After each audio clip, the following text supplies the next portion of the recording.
the European Union's approach to fighting money laundering did not arrive fully formed. It was built, layer by layer, over 30 years.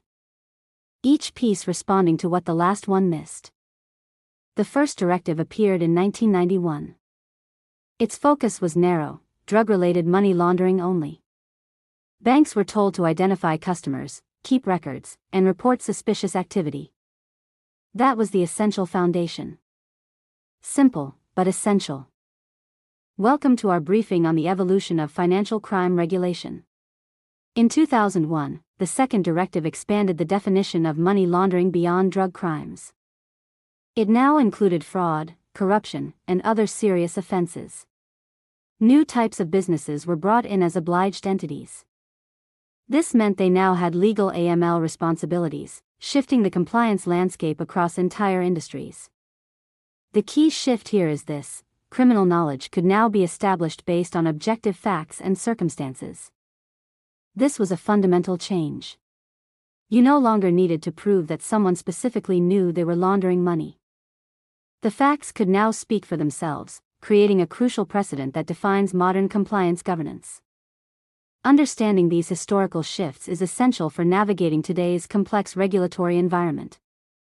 The third directive, in 2005, replaced the first two entirely. It made a distinction that still matters today. Money laundering and terrorist financing are treated as separate crimes, each with its own logic. It also aligned European law with the FATF recommendations, introducing the risk-based approach for the first time. This means institutions assess their own risk profile, and they must calibrate their internal controls proportionally. Higher risk gets more scrutiny. Lower risk, less.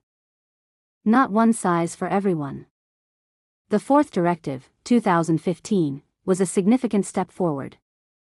Tax crimes were added as predicate offenses, meaning tax fraud could now be the underlying crime in a money laundering case. And for the first time, central registers of beneficial ownership were required across all member states. Knowing who ultimately owns a company became a legal obligation, not just a best practice. Group-wide policies became mandatory.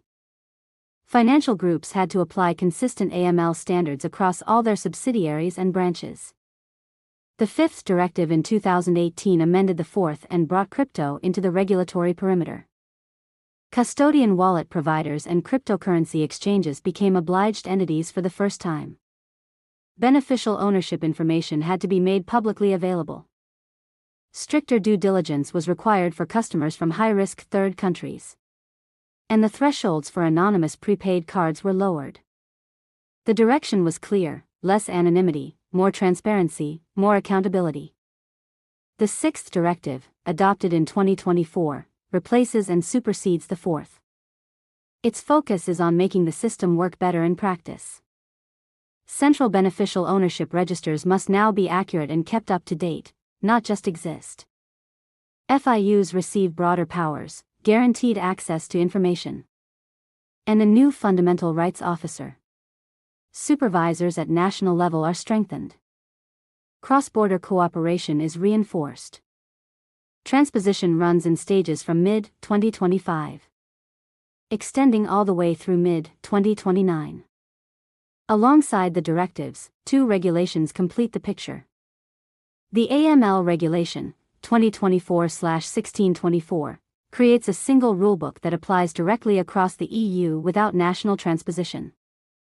It expands the list of obliged entities to all crypto asset service providers, sets a €10,000 EU-wide cash limit, and refines the beneficial ownership threshold to 25% or more. The Travel Rule Regulation, 2023/1113, governs information that must travel with fund and crypto transfers. It covers payment service providers and crypto asset service providers. Transfers to or from self-hosted wallets face stricter scrutiny. These two regulations, alongside the directives, form the architecture compliance professionals operate within today.